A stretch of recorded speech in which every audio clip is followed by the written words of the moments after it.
Yes, good morning students. As you know, today we start our new topic in Hindi grammar. शब्द निर्माण सामने आपको दिखाई दे रहा होगा।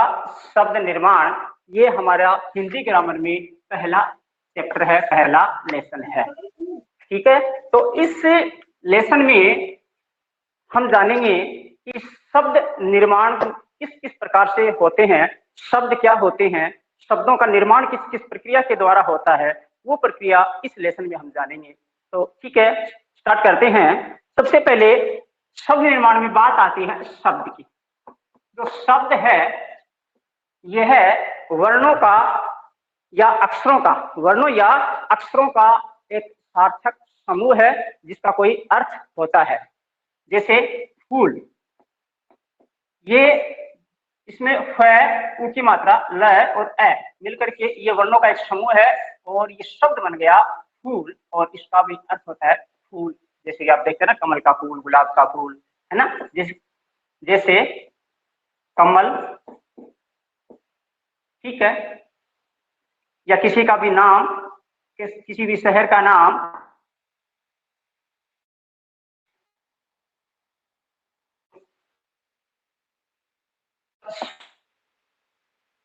वर्णों तो हम कह भाषा को वर्णों का सार्थक। फिर इन क्षण किसको हम जानेंगे, तो आप नोटबुक में साथ साथ में नोट कीजिएगा। यस, बोलिए। I think your network is problem, your network connectivity is not proper. Please try and do refresh your net. Okay? हाँ, देखिएगा, वर्णों या अक्षरों के सार्थक समूह को शब्द कहते हैं।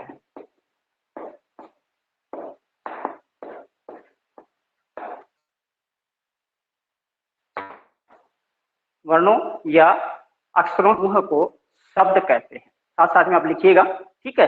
यानी शब्द भाषा की स्वतंत्र और अर्थवान इकाई है। साथ में ये भी लिखिएगा, शब्द भाषा की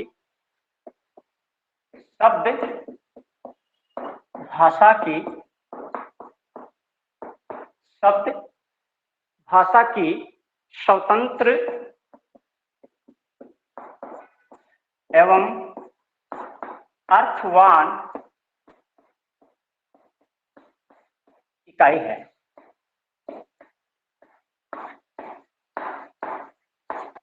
वर्णों या अक्षरों के समूह को शब्द कहते हैं। यानी भाषा में जो शब्द हैं वो स्वतंत्र और अर्थवान इकाई होते हैं। ठीक है, जैसे कि हमने पिछली क्लास में या उससे पिछली कक्षा में जाना था, वर्ण भाषा की सबसे छोटी इकाई होते हैं, लेकिन अर्थ के आधार पर हम बात करें तो शब्द भाषा की स्वतंत्र और अर्थवान सबसे छोटी इकाई होती है। ठीक है, यहां तक आप एक बार इसको नोट कीजिए। ठीक है, उसके बाद हम बात करते हैं शब्द निर्माण प्रक्रिया। लिखिएगा जल्दी से। सबसे पहले आप ऊपर लिखिएगा, वर्णों या अक्षरों के सार्थक समूह को शब्द कहते हैं। शब्द भाषा की स्वतंत्र एवं अर्थवान इकाई है। लिख लिया? Okay, let okay, thank you. चलिए आगे बढ़ते हैं।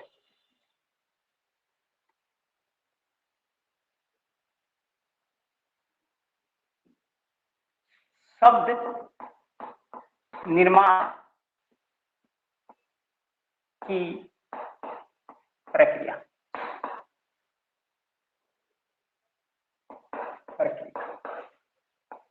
शब्द निर्माण की प्रक्रिया, ठीक है। शब्द इस प्रकार से, आप एक बार एक डायग्राम बनाइएगा।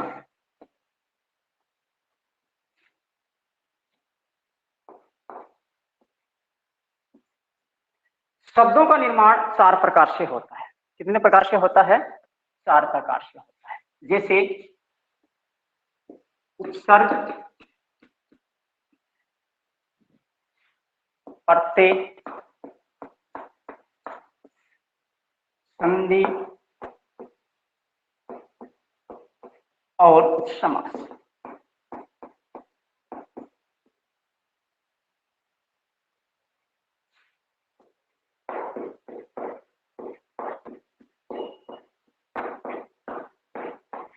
शब्द निर्माण क्या देखा हमने? शब्द निर्माण 4 प्रकार से हो सकता है। उपसर्ग से, प्रत्यय से, संधि से और समास से। किसी भी मूल शब्द, किसी भी मूल शब्द के में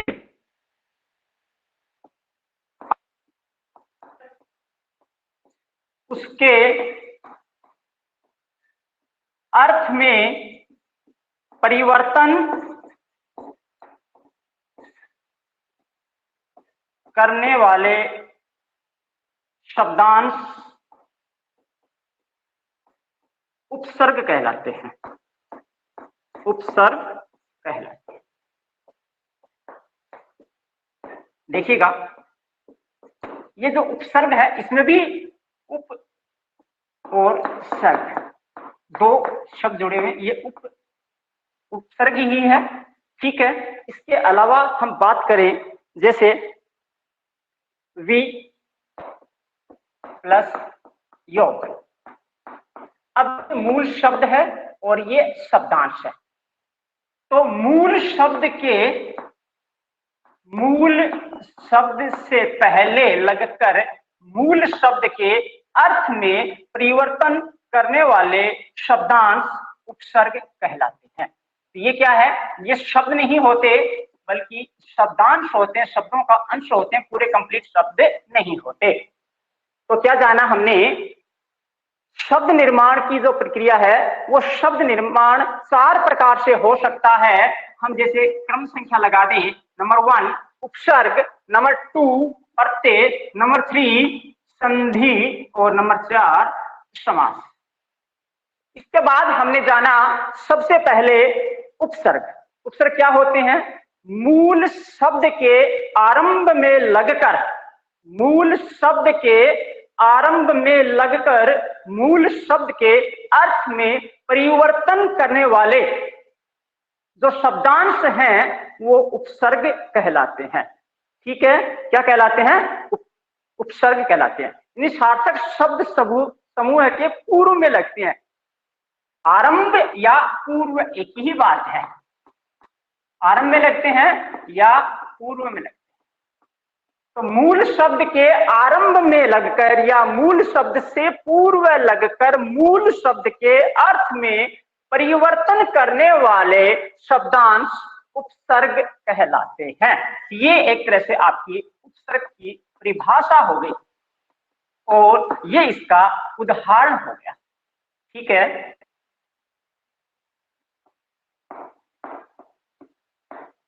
यहां तक आप नोट कीजिएगा, साथ साथ में लिख रहे हो?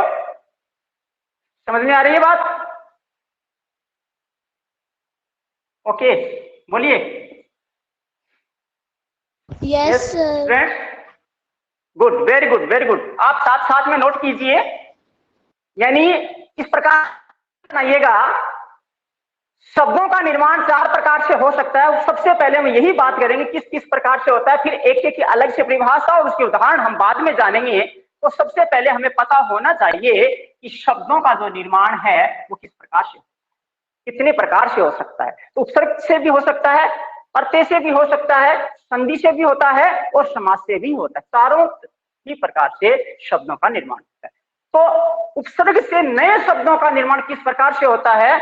उपसर्ग से नए शब्दों का निर्माण यानी मूल शब्द के पहले लगकर, मूल शब्द से पूर्व में लगकर, मूल शब्द के आरंभ में लगकर मूल शब्द के अर्थ में विशेषता ला देते हैं या मूल शब्द के अर्थ में परिवर्तन कर देते हैं, ऐसे शब्दांश उपसर्ग कहलाते हैं। क्या कहलाते हैं? उपसर्ग कहलाते हैं। जैसे ये योग शब्द है, ठीक है, इससे पहले हमने वी उपसर्ग लगा दिया तो क्या बना? वियोग। क्या बन गया? वियोग।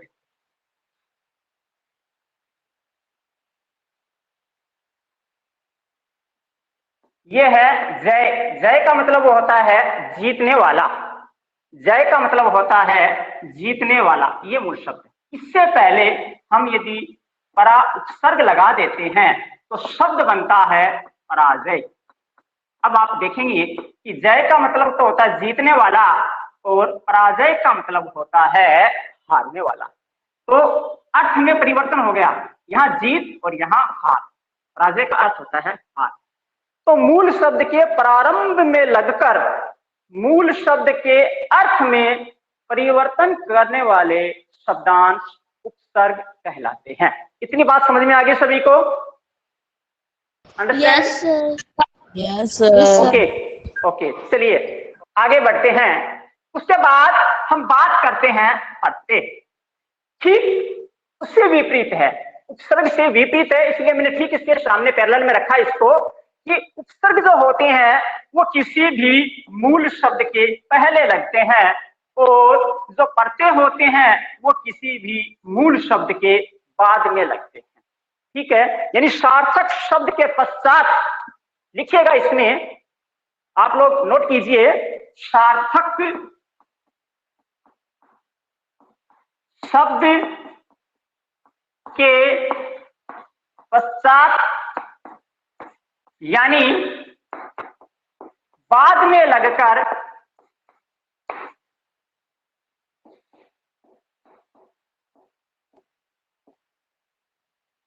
लगकर नए शब्दों का निर्माण करने वाले शब्दांश पत्ते कहलाते हैं।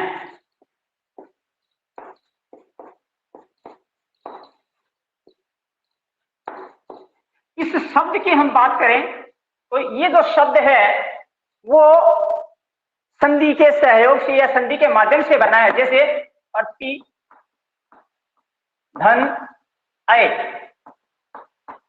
प्रति प्लस अय, एक यण संधि आपने पढ़ी थी, ठीक है, क्लास 8 में। तो यण संधि का नियम होता है प्लस से पहले जो स्वर ई आ जाता है उसके बाद में जो भी स्वर है वो उसमें जुड़ जाता है, ई का बन जाता है ये, ई का क्या बन जाता है?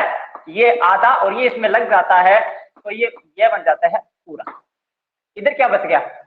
प्र और तय में से ई तो निकल गई, तो प्र और तय हो गया आधा, और ये इससे ई से ये बन गया, ए इसमें जुड़ गया, ठीक है, इसमें आगे बच गया ये।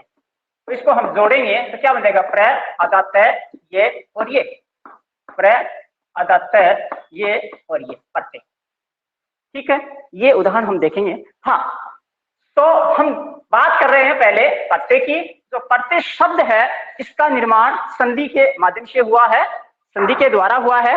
और ये जो पत्ते होते हैं, ये जो पत्ते होते हैं वो सार्थक शब्द के पश्चात यानी बाद में लगकर नए शब्दों का निर्माण करते हैं या करने वाले शब्दांश पत्ते कहलाते हैं। ठीक है, यानी ये क्या होते हैं? जैसे मान लीजिए यहां एक मूल शब्द मैं लिखता हूं, एक मूल शब्द मैं यहां लिखता हूं, जैसे सुंदर, ये एक मूल शब्द है और इसमें ता प्रत्यय जोड़ देंगे तो शब्द क्या बनेगा? बताइए बताइए। सुंदरता। वेरी गुड, शाबाश, सुंदरता, एक्सीलेंट। क्या बन गया? सुंदरता। और इसी सुंदर शब्द में हम ये प्रत्यय जोड़ देते हैं। ये एक नियम के तहत होता है। ये प्रत्यय जोड़ते समय आदि उपता दीर्घ हो जाती है, ऊ का औ बन जाता है और यहाँ का जो स्वर है वो स्वर हट जाता है, ये अंतिम व्यंजन स्वर रहित हो जाता है। तो यहाँ बन जाता है ऊ का औ, आधा न द, और ये जो रे था वो आधा हो जाता है, आधा रे बीच में नहीं लिखा जाता, बाद में आने वाले व्यंजन के ऊपर चला जाता है। क्या बन जाता है? सौंदर्य। ठीक है, सौंदर्य में ये प्रत्यय है, सुंदरता में ता प्रत्यय है। इस प्रकार से प्रश्न आते हैं। जैसे आपको ये शब्द दिया सौंदर्य, इस शब्द में मूल शब्द और प्रत्यय अलग कीजिए।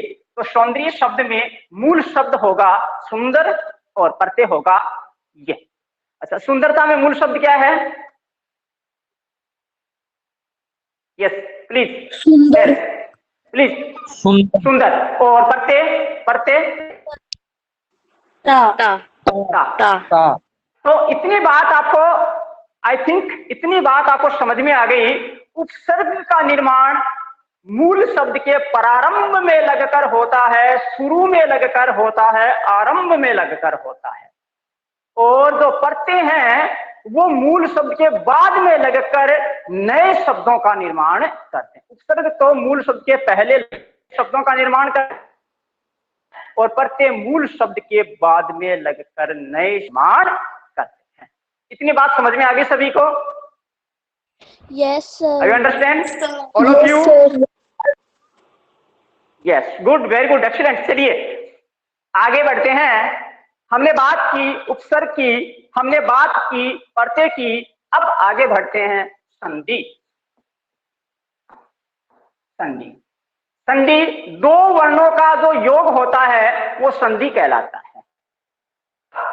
ध्यान दीजिएगा, दो वर्णों का संयोग या योग संधि कहलाता है। क्या कहलाता है? संधि कहलाता है। दो वर्ण परस्पर आकर के नए शब्द का जब निर्माण करते हैं तो वो संधि कहलाता है। और संधि और समास में थोड़ा सा ध्यान रखिएगा, बस इतना सा अंतर है, यहां दो योग होता है और यहां दो शब्दों का योग। जैसे हम अगर संधि की बात करें, जैसे भोजन प्लस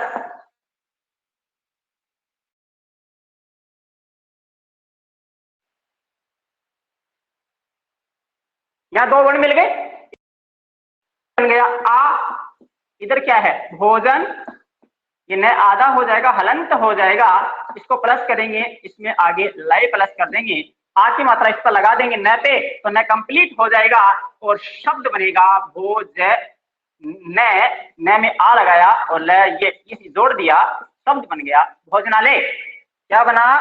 भोजनालय। रेस्टोरेंट होता है ना जहाँ पे भोजन किया जाता है ना, भोजन परोसा जाता है, बनाया जाता है, तो भोजनालय कहलाता है। ठीक है, जैसे विद्या प्लस आलय, विद्या प्लस आलय क्या बनता है? बताइएगा। विद्यालय, very good, excellent, very good, very good, very good, very good, शाबाश,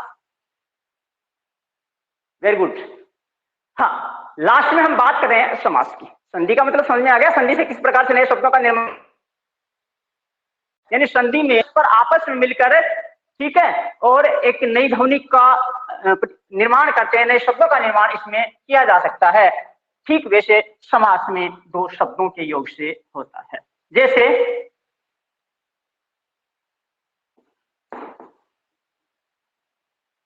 राजा का कुमार, राजा का कुमार क्या बनेगा? राजकुमार।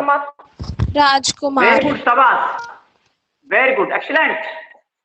और राजमाता का समास विग्रह क्या होगा? राजमाता शब्द है, मैं आपको शब्द दे रहा हूं, मैं आपको शब्द दे रहा हूं, राजमाता। राजमाता शब्द का हाँ समास विग्रह क्या होगा? राजा की माता। अच्छा ठीक है, वेरी गुड, शाबाश, वेरी गुड, वेरी गुड। अब मैं आपको एक शब्द और देता हूं, देशभक्ति, देशभक्ति। देश धन देश भक्ति। ये आपका, देश के लिए हाँ, भक्ति। ये आपके सामने एक शब्द है, पहले मेरी बात सुनिएगा। ये एक शब्द है और समास में आप ध्यान रखिएगा, समास का मतलब होता है समयन, पास में आ से आना, पास में आना, दो शब्दों का पास में आना समास कहलाता है। समास कहलाता है। माइक ऑफ कीजिएगा, माइक ऑफ कीजिएगा। हाँ, दो शब्द जब पास में आते हैं तो समास बन जाता है, और समास में एक शब्द को अलग करके लिखना समास विग्रह कहलाता है। समास विग्रह कहलाता है। तो इसका समास विग्रह क्या होगा? देशभक्ति, देश की भक्ति, देश की भक्ति। नहीं, ये नहीं, ये भक्ति। ये आवाज कैसे आ रही है? रिपीट हो रही है? कोई, किसी ने शायद माइक ऑन किया हुआ है। चलिए, आई थिंक नेट तो ओके। चलिए, आप लोगों को मैंने पढ़ाया सर्ग प्रत्यय संधि समास के माध्यम से शब्दों का निर्माण। आप इसको नोट कीजिए, लर्न कीजिए, नोटबुक में नोट कीजिए। Okay, thanks for joining the class. Have a nice day. Thank you. Okay sir. Okay, bye सभी को, बाय बाय।